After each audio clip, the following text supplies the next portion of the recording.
Hello viewers, welcome to you all in my YouTube channel Dharma education. आज के इस lecture में हम पढ़ेंगे bellows pressure gauge construction and working के बारे में। स्टार्ट करते हैं बिलोस प्रेशर गेज का प्रिंसिपल। बिलोस प्रेशर गेज के अंदर बिलोस बनी हुई होती हैं इलास्टिक एलिमेंट से एंड कोरोजन रेसिस्टेंस मटेरियल से। इसका एक एंड फिक्स्ड होता है किसी भी ट्यूब या फिर पाइप के अंदर, जिसे जहाँ पे भी हमें हमारा प्रेशर मेज़र करना होता है, एंड इसका जो अदर एंड होता है वो फ्री होता है। तो जैसे इसके फिक्स्ड एंड से प्रेशर को दिया जाता है तो हमारा जो फ्री एंड होता है वो डिफ्लेक्शन स्टार्ट करता है। डिफ्लेक्ट होने की वजह से इसमें जो पॉइंटर कनेक्टेड होता है वो पॉइंटर डिफ्लेक्ट करता है स्केल में, एंड उसके थ्रू हमें प्रेशर, कितना प्रेशर फ्लूइड के अंदर है वो पता लग जाता है। नाउ अब हम बात करते हैं कंस्ट्रक्शन की। तो बिलोस प्रेशर गेज हमारा बना हुआ होता है बिलोस से, एंड इन बिलोस के अंदर हेलिकल स्प्रिंग्स होती हैं। इन लिंक जो है वो कनेक्ट होता है हमारे सेक्टर से, और यहाँ पे पिनन होता है। इस पिनन से पॉइंटर कनेक्टेड होता है, और यहाँ पे एक स्केल होती है। इस स्केल में जो पॉइंटर होता है वो डिफ्लेक्ट होता है, और स्केल की हेल्प से हमें पता चलता है कि हमारा प्रेशर कितना है इस फ्लूइड के अंदर, एक पर्टिकुलर फ्लूइड के अंदर जिसका भी हमें प्रेशर मेज़र करना होता है। नाउ अब हम बात करते हैं इसकी वर्किंग की।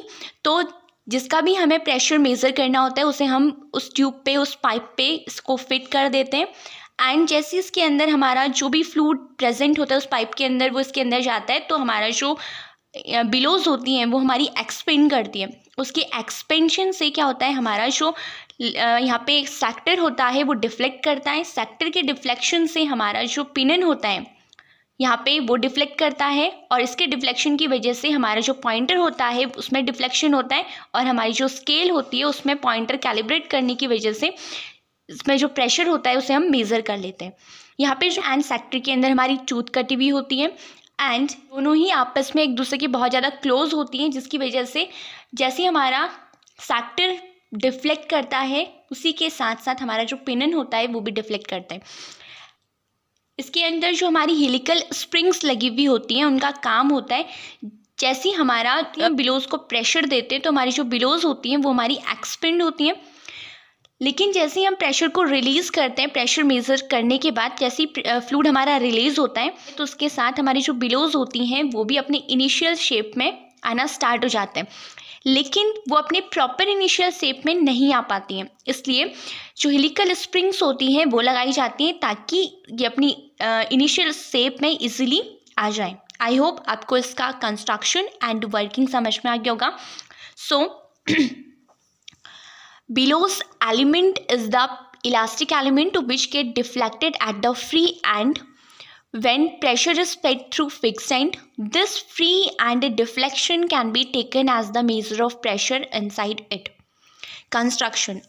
A Bilo's element is a one-piece collapsed seamless metallic unit having several coagulation or folds, and it is formed from a very thin walled tubing. Bilows can be considered to be made of capsules connected to each other. Bilows element is manufactured either by turning from a solid stock or by welding stamped annular rings. Bilows may also be manufactured by welding a series of formed plates together at their inner and outer diameter. The Bilows element resemble the bulb of household kerosene pump. Metallic billows are enclosed in a shell, and billows movement is opposed by the compression of the spring. A rod rests against the free end of the billows which is connected to the pointer mechanism. Now हमारी जो billows होती हैं उनका जो वो किन material से बनी हुई होती हैं। Bellows are made up of brass, phosphorus, bronze, beryllium, copper, monel, stainless steel. The choice of material depends upon pressure range and corrosion resistance. Now working. When pressure is fed inside the gauge, it acts on the outside of the billows and billows get compressed. Due to the compression, free end of the billows moves against the opposing force of the spring. This free end movement raises the rod resting against it, that transmit the movement of the pointer. This pointer deflection represent the pressure feed outside the billows. I hope आपको इसका construction and working समझ में आ गया होगा। Now अब हम बात करते हैं इसके एडवांटेजेस एंड डिसएडवांटेजेस की। इसकी cost as compare to other pressure gauges low होती है एंड ये absolute pressure and differential pressure को मेज़र करने के लिए यूज़ किया जाता है, लो प्रेशर को मेज़र करने के लिए यूज़ किया जाता है। डिसएडवांटेजेस ये है कि एक बार अगर ये ख़राब हो गया तो हमें इसे एलिमिनेट करना होता है, इसको रिपेयर नहीं किया जा सकता एंड इसका यूज़ हम हाई प्रेशर को मेज़र करने के लिए नहीं कर सकते। सो moderate cost, adaptability for absolute pressure and differential pressure. Disadvantage, it is not useful to measure high value pressure. No in place maintenance or repair can be performed. They must be replaced if damaged. I hope आपको इसका advantage disadvantage construction working principle समझ में आ गया होगा। सो मिलते हैं next video में, तब तक के लिए bye bye, take care and thank you.